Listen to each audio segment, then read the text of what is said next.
പിതാവിൻ്റെയും പുത്രൻ്റെയും പരിശുദ്ധാത്മാവിൻ്റെയും നാമത്തിൽ ആമേൻ. സ്വർഗീയ പിതാവേ, അങ്ങയുടെ മക്കളെ അനുഗ്രഹിക്കണമേ. അങ്ങയുടെ മക്കള് അങ്ങയെ ആരാധിച്ച് അങ്ങയെ മഹത്വപ്പെടുത്തി അനുഗ്രഹിക്കപ്പെടുവാൻ അങ്ങ് കൃപ നൽകണമേ എന്ന് പ്രാർത്ഥിക്കുന്നു.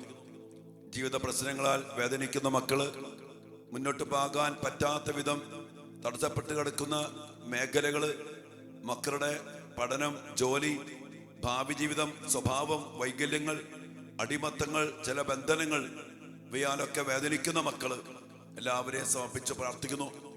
കർത്താവെ, ഈ പ്രാർത്ഥനയിലായിരിക്കുന്ന എല്ലാ മക്കളെയും ഇവരെ അനുഗ്രഹിച്ച് ആശീർവദിച്ച് ഈ മക്കൾക്ക് വേണ്ട, ഇവിടെ കുടുംബത്തിന് വേണ്ട എല്ലാ കൃപകളും നൽകണമേ എന്ന് അങ്ങയുടെ നാമത്തിൽ അങ്ങയുടെ മക്കൾക്ക് വേണ്ടി പ്രാർത്ഥിക്കുന്നു. പൗരോഹിത്യ അധികാരത്തില് ഈ മക്കളെ ഞാൻ ആശീർവദിക്കുന്നു. ഇവരെ ആരോഗ്യവും സന്തോഷവും കൃപയും നിറച്ച് അനുഗ്രഹിക്കണമേ. അതിനായിട്ട് ഇവരിലേക്കും ഇവരുടെ കുടുംബത്തിലേക്കും ഇവരുടെ മക്കളിലേക്കും കർത്താവ് ഈശോ മിശിഹായുടെ കൃപയും പിതാവായ ദൈവത്തിന്റെ സ്നേഹവും പരിശുദ്ധാത്മാവിന്റെ സഹവാസവും കൂടെ ഉണ്ടായിരിക്കട്ടെ, ഇപ്പോഴും എപ്പോഴും എന്നേക്കും. ആമേൻ. പ്രിയപ്പെട്ട ദൈവമക്കളെ, ഒത്തിരിയേറെ പ്രശ്നങ്ങളോടെ അനേക മക്കൾ വിളിക്കുന്നു. ഞാൻ ഈ ദിവസങ്ങളൊക്കെ ഈ പ്രശ്നങ്ങളും എല്ലാ കാര്യങ്ങളും ദിവ്യകാനുസരണത്തിൽ സമർപ്പിച്ച് പ്രാർത്ഥിച്ചപ്പോൾ കർത്താവ് നൽകിയ കുറെ മേഖലകളും കുറെ കാരണങ്ങളും വച്ചുകൊണ്ട് കുറച്ച് ദിവസം പ്രാർത്ഥിക്കാൻ വേണ്ടി ആഗ്രഹിക്കണം നമുക്ക് ഒരുമിച്ച്. അതോടൊപ്പം തന്നെ അടുത്ത 2ാം ശനിയാഴ്ച നമ്മുടെ കുടുംബവൃക്ഷത്തിന്റെ ഒരു സൗഖ്യത്തിന് വേണ്ടി നമ്മൾ പ്രാർത്ഥിക്കും. അതിനു മുമ്പ് ഒരു 9 ദിവസം നമ്മൾ കുടുംബവൃക്ഷത്തിന്റെ പല മേഖലകളെയൊക്കെ നമ്മൾ മീഡിയയിലൂടെ കാണും. എന്നിട്ട് 9 ദിവസം മീഡിയയിലൂടെ പ്രാർത്ഥനയിൽ പങ്കെടുത്ത് നമ്മൾ 2ാം ശനിയാഴ്ച 10ാമത്തെ ദിവസം ഇവിടെ വന്ന് ഒരുമിച്ച് പ്രാർത്ഥിക്കാൻ പറ്റുന്ന മക്കള് ഒരുമിച്ച് പ്രാർത്ഥിച്ച്, ലൈവായിട്ട് കൂടാൻ പറ്റുന്ന മക്കള് ലൈവായിട്ട് കൂടി നമ്മുടെ കുടുംബത്തെ, നമ്മുടെ മക്കളെ, നമ്മുടെ തലമുറയെ കർത്താവിന്റെ ശക്തിയാൽ നിറച്ചെടുക്കാൻ നമ്മൾ വലിയൊരു പരിശ്രമത്തിലേക്ക്, ഒരു പ്രാർത്ഥനയിലേക്ക് നമ്മൾ പ്രവേശിക്കുകയാണ്. നിങ്ങൾ എല്ലാവരെയും അതിനു വേണ്ടി ക്ഷണിക്കും. നമ്മളിന്ന് കാണുന്ന വിഷയം, ദൈവത്തെ ആരാധിച്ചാലാണ് നമുക്ക് അനുഗ്രഹം പ്രാപിക്കാൻ സാധിക്കുന്നത്. വിശുദ്ധ ബൈബിളിലൂടെ കടന്നു പോകുമ്പോൾ എല്ലാ മനുഷ്യരും, ദൈവം വിളിച്ച മക്കള് ദൈവത്തെ ആരാധിച്ച് ദൈവത്തിന്റെ അനുഗ്രഹങ്ങൾ അതുപോലെ നേടിയെടുത്തു. ദൈവപ്രമാണത്തിലൂടെ ദൈവം അത് സ്ഥിരീകരിച്ചു പറഞ്ഞു. നിന്റെ ദൈവമായ കർത്താവ് ഞാനാകുന്നു, ഞാനല്ലാതെ മറ്റൊരു ദൈവം നിനക്കുണ്ടാകരുത്. നിന്റെ ദൈവമായ കർത്താവിനെ പൂർണ്ണ ഹൃദയത്തോടെ, പൂർണ്ണ മനസ്സോടെ, പൂർണ്ണ ശക്തിയോടെ, പൂർണ്ണാത്മാവോടെ സ്നേഹിക്കണം. അവിടുത്തെ മാത്രമേ പൂജിക്കാവൂ, ആരാധിക്കാവൂ. അപ്പൊ ദൈവത്തെ ആരാധിക്കണം എന്നുള്ളത് ദൈവത്തിന്റെ ഹിതമാണ്. അത് ദൈവത്തെ മഹത്വപ്പെടുത്തി ദൈവത്തിന്റെ മക്കൾ ദൈവത്തിന്റെ അവകാശത്തെ അംഗീകരിച്ച് ആരാധിച്ച് ജീവിക്കണം. അതുകൊണ്ട് അബ്രാഹത്തെ, ഇസഹാക്കിനെ, യാക്കോബിനെ എല്ലാവരും നോക്കിക്കോ. ബലിയർപ്പിക്കുക എന്നുള്ളത് അവരൊരു സ്ഥലം കിട്ടി, ഒരു സ്ഥലത്തേക്ക് ദൈവം അവരെ ആനയിച്ചു. എവിടെ ചെന്നാലും ബലിപീഠം ഉണ്ടാക്കി ദൈവത്തെ ആരാധിച്ച് ആ ദേശത്തെ അവകാശപ്പെടുത്തി ആ അനുഗ്രഹങ്ങളൊക്കെ പ്രാപിച്ച നമ്മുടെ പൂർവ്വ പിതാക്കന്മാര് ഇന്നും ബലിയർപ്പണത്തിലൂടെ ദൈവത്തെ ആരാധിച്ച് ആത്മാവിലും സത്യത്തിലും ദൈവത്തെ ആരാധിച്ച് യഥാർത്ഥമായ ആരാധനയിലൂടെ അനുഗ്രഹിക്കപ്പെടണമെന്ന് ദൈവം ആഗ്രഹിക്കുന്നു. പുറപ്പാടിന്റെ പുസ്തകത്തില് 23-ാം അധ്യായത്തിന്റെ 25-ഉം 26-ഉം തിരുവചനത്തില് കർത്താവ് പറഞ്ഞുണ്ട്, നിങ്ങളുടെ ദൈവമായ കർത്താവിനെ നിങ്ങൾ ആരാധിക്കണം. കർത്താവ് പറയാ, നിങ്ങളുടെ ദൈവമായ കർത്താവിനെ നിങ്ങൾ ആരാധിക്കണം, നിർബന്ധമായിട്ട് പറയാ. അപ്പോൾ എന്താ സംഭവിക്കുന്നത്? ഞാൻ നിങ്ങളുടെ ഭക്ഷ്യവും പാനീയവും അനുഗ്രഹിക്കും. നിങ്ങളുടെ ഇടയിൽ നിന്ന് രോഗം നിർമ്മാർജ്ജനം ചെയ്യും. ഗർഭചിത്രമോ വന്ധ്യതയോ നാട്ടിൽ ഉണ്ടാവുകയില്ല. നിങ്ങൾക്ക് ഞാൻ ദീർഘായുസ് നൽകും. അതായത് ആരാധിക്കണം. അങ്ങനെ ആരാധിക്കുമ്പോൾ എല്ലാ അനുഗ്രഹവും, നിങ്ങളുടെ ഭക്ഷ്യവും പാനീയവും കർത്താവ് അനുഗ്രഹിക്കും. രോഗപീഠകൾ മാറ്റും, ഗർഭചിത്രമോ വന്ധ്യതയോ ഉണ്ടാകത്തില്ല, ദീർഘായുസ്. എല്ലാ അനുഗ്രഹങ്ങളും ദൈവം തരും എന്ന് വാഗ്ദാനം ചെയ്തിരിക്കുന്ന വലിയൊരു കാര്യമാണ് ദൈവത്തെ ആരാധിച്ച. ഈ ആരാധനയിലൂടെയാണ് എല്ലാ അനുഗ്രഹങ്ങളും കർത്താവ് തന്റെ മക്കൾക്ക് നൽകുന്നത്. അതുകൊണ്ട് തന്നെ ആരാധനയ്ക്ക് വലിയ പ്രാധാന്യം നമ്മൾ കൊടുക്കണം. ഇന്ന് ഈ ആരാധന കുറഞ്ഞു പോയ മേഖലകള് നമ്മുടെ കുടുംബങ്ങളെ, നമ്മുടെ ജീവിതങ്ങളെ, നമ്മുടെ മക്കളെ ഒത്തിരി അനുഗ്രഹത്തിന്റെ ഒരു തടസ്സത്തിലേക്കും അനുഗ്രഹം കിട്ടാത്തതിന്റെ മേഖലയിലേക്ക് നയിച്ചിട്ടുണ്ട്. നിരന്തരമായ ആരാധന, നമ്മളതിനെ കുറിച്ചൊക്കെ ഈ ദിവസങ്ങളിൽ കൂടുതൽ പ്രാർത്ഥിക്കണം, ധ്യാനിക്കണം. ഒരു കാര്യം ഓർത്തോ, സത്യദൈവത്തെ ആരാധിച്ച് അനുഗ്രഹം പ്രാപിക്കാതെ പോയാൽ ആരാധന വേറെ രീതിയിൽ ഏറ്റെടുക്കപ്പെടും. ഇവിടെ ആരാധന കുറയുന്നുവോ അവിടെ പിശാച് കയറി ആരാധന സ്വീകരിക്കും. അത് വേറൊരു വലിയ മേഖലയാണ്. ആരാധന എന്നുള്ളത് സത്യദൈവത്തെ ആരാധിക്കണം. ഇന്ന് നോക്കിക്കേ, അനേകം മക്കള് പിശാചിനെ ആരാധിക്കുന്നു. എന്താ പറയാ, ആഭിചാര്യം, മന്ത്രവാദം, കൂടോത്രം, വച്ചപൂജ, പിശാചിനെ ആരാധിക്കുന്ന ആലയങ്ങള്, അവനെ പൂജിക്കുന്ന സ്ഥലങ്ങള്, ബ്ലാക്ക് മാസ്, ചാത്തൻ സേവ, അങ്ങനെ അങ്ങനെ പിശാചിനെ വിളിച്ചു വരുത്തുന്ന ഒത്തിരിയേറെ പ്രവൃത്തികൾ. പിശാചിനെ വിളിച്ചു വരുത്തുന്ന ഊതിയും തുപ്പിയും, പിശാചിനെ വിളിച്ചു വരുത്തുന്ന ഭക്ഷണങ്ങൾ, പിശാചിനെ വിളിച്ചു വരുത്തുന്ന വലിയ വിളികള്. അങ്ങനെ പിശാചിനെ ദൈവാരാധന ഇവിടെ കുറയുന്നുവോ അവിടെ പിശാചിന്റെ ആരാധന ഉയർന്നു വരുന്നു. അത് ഇതിന്റെ മറ്റൊരു വശമാണ്. അതുകൊണ്ട് ആരാധനയിലൂടെയാണ് മനുഷ്യന്റെ ജീവിതം മുന്നോട്ട് പോകുന്നത്. സത്യദൈവത്തെ ആരാധിച്ച് ദൈവം പറഞ്ഞ പോലെ, അതും തമാശകളിയല്ല, പൂർണ്ണ ഹൃദയത്തോടെ, പൂർണ്ണ മനസ്സോടെ, പൂർണ്ണ ശക്തിയോടെ, പൂർണ്ണ ആത്മാവോടെ ദൈവത്തെ ആരാധിച്ച്, ദൈവത്തെ വിളിച്ചിറക്കി ഇടപെടുത്തിച്ച് ദൈവത്തിന്റെ അനുഗ്രഹങ്ങൾ നമ്മൾ പ്രാപിക്കണം. ഇന്ന് ഈ ആരാധനയുടെ അപാകത, കുറവ് ഇന്ന് നമ്മുടെ കുടുംബങ്ങളെ, നമ്മുടെ ജീവിതങ്ങളെ ഒത്തിരി നശിപ്പിക്കുകയും അതിന് മറുവശത്ത് പിശാചിനെ ആരാധിക്കുന്ന, നമുക്കറിയാം, ഒരു പാപം ചെയ്യുമ്പോൾ, അതിനെ കുറിച്ച് നമ്മൾ കാണും, പാപം ചെയ്യുമ്പോൾ, മദ്യപിക്കുമ്പോൾ, വ്യഭിചരിക്കുമ്പോൾ പിശാചിന് ആരാധന കിട്ടിക്കൊണ്ടിരിക്കുക. ആത്മാവിലും സത്യത്തിലും ആരാധിക്കുക എന്ന് പറഞ്ഞാൽ സത്യമാകുന്ന വചനം അനുസരിച്ച് ജീവിക്കുന്നത് ആരാധനയാണ്. നന്മ ചെയ്യുന്നത് ആരാധനയാണ്. വിശുദ്ധിയിൽ ജീവിക്കുന്നത്, നിങ്ങളുടെ ശരീരത്തെ ആരാധന സമർപ്പിക്കാനാണ് പറഞ്ഞത്. പരിശുദ്ധമായ ബലിയായിട്ട് സമർപ്പിക്കണം. അങ്ങനെ വിശുദ്ധിയിൽ ജീവിക്കണം. അങ്ങനെ ഈ ശരീരത്തെ പോലും ദൈവാരാധനയില് വിശുദ്ധമായ ശരീരത്തോടെ ആരാധിക്കണം. മനസ്സോടെ, ചിന്തയോടെ, വികാരങ്ങളോടെ, ആസക്തികളോടെ ശരീരത്തിൽ ദൈവത്തെ ആരാധിക്കണം, മനസ്സിൽ ദൈവത്തെ ആരാധിക്കണം, ആത്മാവിൽ ദൈവത്തെ ആരാധിക്കണം. അതുകൊണ്ട് ഈ ആരാധന കുറയുമ്പോൾ മക്കളെ ദൈവിക ശക്തി കുറയും, ദൈവാനുഗ്രഹം കുറയും. ആ സ്ഥലത്ത് പ്രകാശം കുറയുമ്പോൾ അന്ധകാരം കയറി വരുന്ന പോലെ പിശാച് കയറും. അതാണ് ഇന്ന് നമ്മുടെ കുടുംബങ്ങളെ, നമ്മുടെ മക്കളെ നശിപ്പിക്കുന്ന മേഖല. ഇന്നലെ അമ്മച്ചു വിളിച്ച് പറയാം, അച്ഛൻ്റെ കുടുംബത്തിൽ സമാധാനം ആദ്യം കുറെ പേരും പറയാം, ഭർത്താവ് പല സ്ത്രീകളുടെ പിന്നാലെയാ, പള്ളിയിലെ കണക്കെഴുത്തുകാരനാണ്, അങ്ങനെ കുറെ കാര്യങ്ങൾ. പക്ഷെ പരസ്ത്രീ ബന്ധം, പള്ളി പോണ്ട്, കണക്കെഴുത്തുകാരനാ, പക്ഷെ സത്യമായ ആരാധനയില്ല, പാപകരമായ ജീവിതം. ഞാൻ പറഞ്ഞു വരിക, ഇവിടെ എങ്ങനെ അനുഗ്രഹം ഉണ്ടാവും? ദൈവത്തെ ആരാധിക്കാതെ. അതുകൊണ്ട് ഈ ദിവസങ്ങളിൽ ആരാധനയുമായിട്ട് ബന്ധപ്പെട്ട്, ദൈവാരാധനയുമായിട്ട് ബന്ധപ്പെട്ടതും സത്യദൈവാരാധനയുമായിട്ട് ബന്ധപ്പെട്ടുകൊണ്ട് കുറെ കാര്യങ്ങൾ ചിന്തിച്ച് അതിനുവേണ്ടി പ്രാർത്ഥിച്ച് നമ്മൾ കുമ്പസാരിച്ച് വിശുദ്ധീകരിച്ച് പ്രിയപ്പെട്ട മക്കളെ, വിശുദ്ധ കുർബാനയിലൂടെ ദൈവമായ കർത്താവ് നമുക്ക് നൽകുന്ന വലിയൊരു രക്ഷയുണ്ട്. നമ്മൾ അതിലേക്ക് വരണം. എന്നിട്ട് നമുക്ക് രണ്ടാം ശനിയാഴ്ചയെ ഫോക്കസ് ചെയ്തുകൊണ്ട് ഒരു വലിയൊരു പ്രാർത്ഥനയിലേക്ക് നമ്മൾ കടന്നു വരികയാണ്. എനിക്ക് നിങ്ങളോട് പറയാനുള്ളത്, നിങ്ങൾ നിങ്ങളുടെ വിശേഷങ്ങളും കാര്യങ്ങളും അവസ്ഥകളും പറഞ്ഞ് ആരെയും വിളിച്ചിട്ട് കാര്യമില്ല. പരിഹാരങ്ങളും കാരണങ്ങളും ഈ ടോക്കുകളിലൂടെയൊക്കെ കർത്താവ് നമുക്ക് പരിശുദ്ധാത്മാവ് വെളിപ്പെടുത്തി തരുന്നുണ്ട്. അത് നിങ്ങൾ കേൾക്കുക, കുടുംബത്തെ പരിശോധിക്കുക, നിങ്ങളുടെ വ്യക്തി ജീവിതങ്ങളെ പരിശോധിക്കുക, മക്കളെ പരിശോധിക്കുക, അതിനുവേണ്ടി പ്രാർത്ഥിക്കുക, പാപപരിഹാരം ബലിയർപ്പിക്കുക. ഈശോ നമുക്ക് വേണ്ടി, രക്ഷയ്ക്ക് വേണ്ടി എല്ലാം ചെയ്തു വച്ചിട്ടുണ്ട് ഈ കുരിശിലെ ബലിയിലൂടെ. ആ ബലി ഇന്നും ജീവനോടെ നമ്മൾ അർപ്പിക്കുന്നുണ്ടല്ലോ മക്കളെ. അത് സ്വന്തം മക്കൾ, അല്ലാണ്ട് കൗൺസിലേഴ്സിനടുത്ത് പോയിട്ടോ അച്ഛനെ വിളിച്ചിട്ടോ.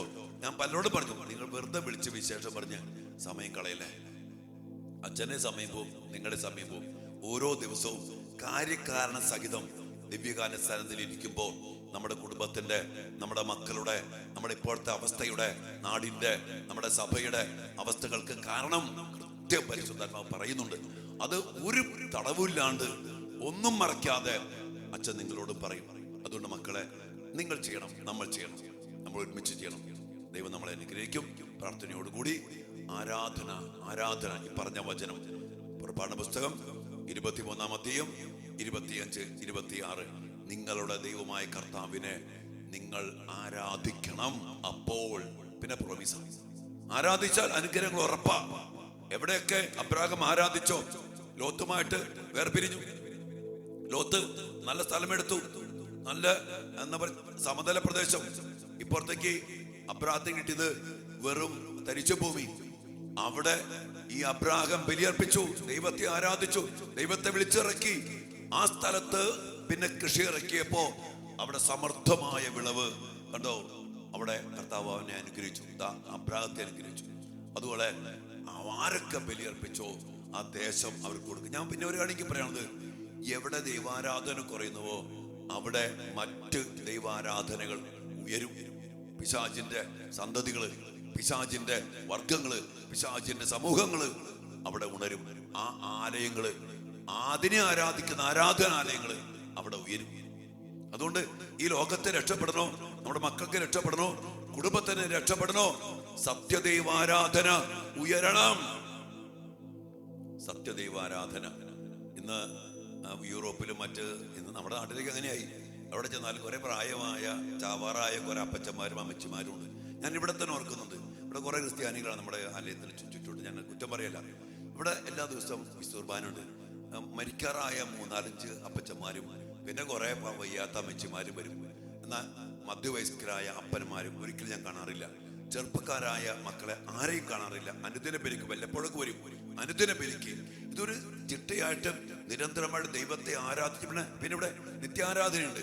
ഈ ദേശവാസികളെ ആരും തന്നെ ഞാൻ കാണാറില്ല. പ്രിയപ്പെട്ട മക്കളെ, ദൈവാരാധനയ്ക്ക് പ്രാധാന്യം കൊടുക്കാതെ വരുമ്പോൾ മറ്റു ദൈവാരാധനകൾ ഇവിടെ ഉയർന്നു വരും. മറ്റ് പൈശാചിക ശക്തികൾ ദേശത്തുണർന്നു വരും, കുടുംബങ്ങളിൽ വരും. അതുകൊണ്ട് നമ്മുടെ ദൈവത്തെ ആരാധിക്കുന്ന വിശുദ്ധ കുർബാനയാണ് ഏറ്റവും വലിയ ആരാധന. നമ്മൾ കാണും, ആരാധനയുടെ വ്യത്യസ്തങ്ങളായ വശങ്ങളിലേക്ക് നമ്മൾ കടന്നു വരണം. ദൈവത്തെ ആരാധിക്കണം. ആരാധന എവിടെ കുറയുന്ന പോർത്തോ നമ്മുടെ ദേശത്തിന്റെ രൂപികളുണ്ട്, അന്തരീക്ഷ ശക്തികളുണ്ട്. ഇവിടെ വിളിച്ചു വരുത്തപ്പെടുന്ന ആഭിചാര്യ, മന്ത്രവാദ, ഹലാല്, വശീകരണ യന്ത്രങ്ങള്, ജിഹാദുകള് ഇതൊക്കെ ഉണ്ട്. പിന്നെ ഇവരൊക്കെ വിളിച്ചു വരുന്ന ആരെയാ? സത്യദൈവത്തിൽ നിന്നല്ല, പിശാചിനെ വിളിച്ചു വരുത്തുന്ന ഒത്തിരി ആരാധനകൾ ഇന്ന് അവിടെ ഇവിടെയൊക്കെ ഉണ്ട്. അവരുടെ ആലയങ്ങൾ ഇവിടെ പൊങ്ങി വരും. അതുകൊണ്ട് പ്രിയപ്പെട്ട മക്കളെ, നമുക്ക് ഒരുമിച്ച് പ്രാർത്ഥിക്കാം, സത്യദൈവത്തെ ആരാധിക്കാം. ഇത് നിസ്സാരമായ കാര്യമല്ല. അച്ഛൻ 1000 വട്ടം ഉറപ്പാ. ഇത് ആരും കേൾക്കുമെന്ന് എനിക്കറിയില്ല, ഇത് മനസ്സിലാക്കുന്നറിയില്ല.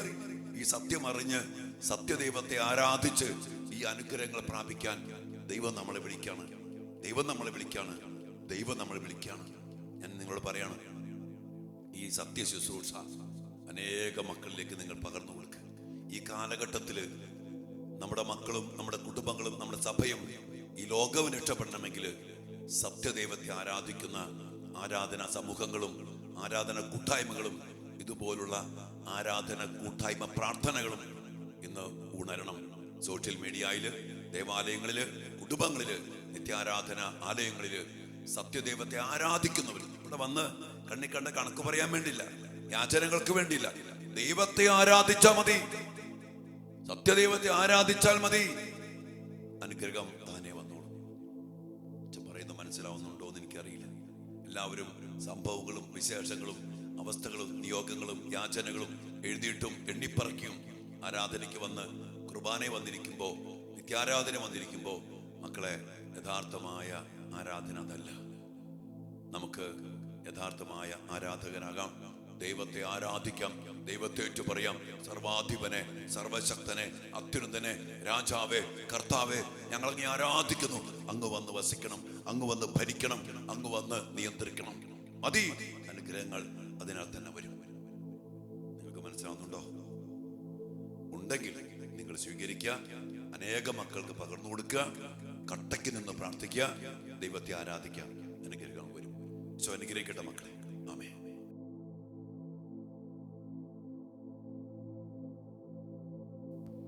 പൂർണ്ണ മനസ്സോടും പൂർണ്ണ ഹൃദയമോടും പൂർണ്ണാത്മാവോടും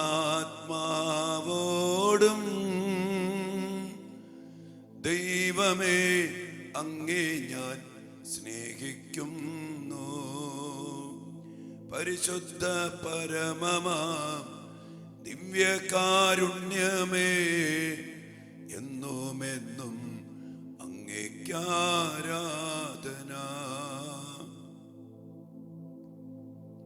ദിവ്യാനീശോയെ, ഞങ്ങളൊന്ന് ചേർന്ന് അങ്ങേ ആരാധിക്കുന്നു, സ്തുതിക്കുന്നു. അങ്ങേക്ക് ഞങ്ങൾ നന്ദി പറയുന്നു. കർത്താവേ, അങ്ങേ ആരാധിക്കുമ്പോൾ അങ്ങ് ഞങ്ങൾക്ക് നൽകുന്ന അനുഗ്രഹങ്ങളെ കുറിച്ച് അങ്ങ് ഞങ്ങളോട് പറഞ്ഞു. എല്ലാ അനുഗ്രഹത്തിന്റെയും അടിസ്ഥാനം ആരാധനയാണെന്നുള്ള സത്യം അങ്ങ് ഞങ്ങൾക്ക് വെളിപ്പെടുത്തി തന്നപ്പോ, സത്യദൈവമായ അങ്ങയെ ആരാധിക്കാതിരുന്നാൽ, അങ്ങയെ സ്വീകരിക്കാതിരുന്നാൽ ഞങ്ങൾക്ക് ലഭിക്കുന്ന ദുരന്തങ്ങളെ കുറിച്ചും പിശാചിനെ ആരാധിക്കുന്ന പിശാചിന്റെ ആധിപത്യങ്ങൾ കയറി വരുന്ന വലിയ അപകടത്തെക്കുറിച്ചും ഈശോയെ അങ്ങ് ഞങ്ങളോട് പറഞ്ഞല്ലോ. ഈശോയെ, ഞങ്ങളുടെ കുടുംബങ്ങളെ, ഞങ്ങളുടെ മക്കളെ, ഞങ്ങളുടെ സഭയെ, ഈ ലോകം മുഴുവനെയും അങ്ങേ തിരുസന്നിധിയിലേക്ക് ഞങ്ങൾ സമർപ്പിക്കുന്നു. ഞങ്ങളൊന്ന് ചേർന്ന് അങ്ങേ ആരാധിക്കുന്നു. അങ്ങേ ആരാധിക്കാത്തവർക്ക് വേണ്ടി, അങ്ങേ സ്തുതിക്കാത്തവർക്ക് വേണ്ടി ഈശോയെ ഞങ്ങൾ അങ്ങേ ആരാധിക്കുന്നു, ഞങ്ങൾ അങ്ങേ സ്തുതിക്കുന്നു, ഞങ്ങൾ അങ്ങേക്ക് നന്ദി പറയുന്നു.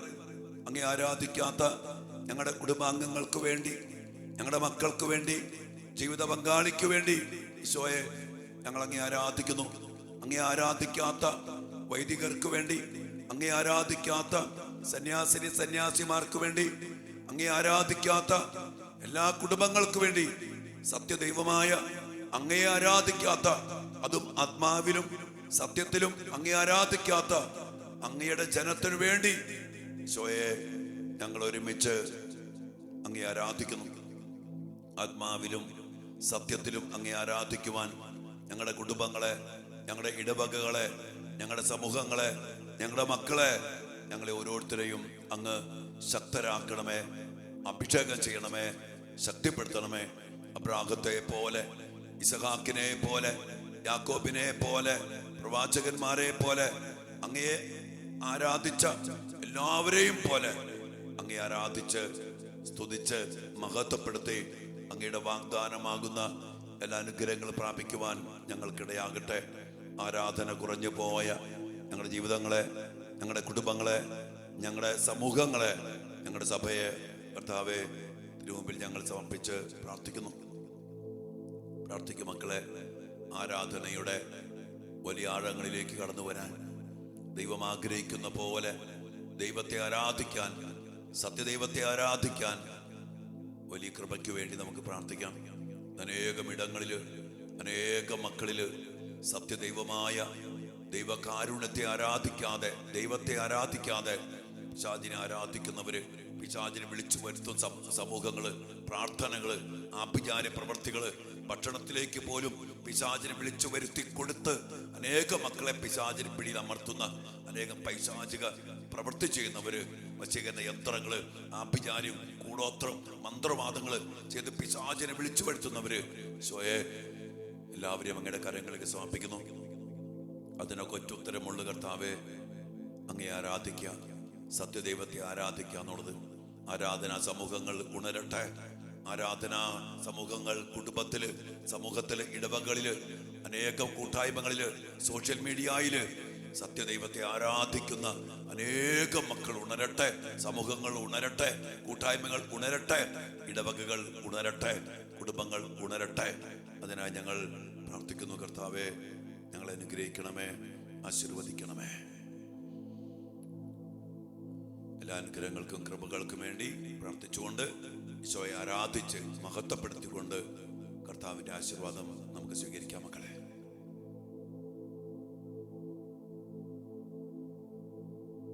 പരിശുദ്ധ ശരീരത്താലും വിലയേറിയ രക്തത്താലും പാപത്തിൻ കറകളിൽ നിന്നും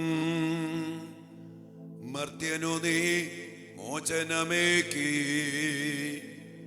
സകലേശാ ദിവ്യ കടാക്ഷം തൂകണമേ വത്സല സുതരിൽ നിർമ്മലരായി ജീവിച്ചിടുവാൻ ചിന്തണമേ ദിവ്യവരങ്ങൾ. കർത്താവിനെ ആരാധിച്ചുകൊണ്ട് കരങ്ങൾ ഉയർത്തി ഈശോയെ ആരാധിച്ച് മഹത്വപ്പെടുത്തി സ്തുതിച്ച മക്കളെ, ഹല്ലേലൂയ. യേശുവേ,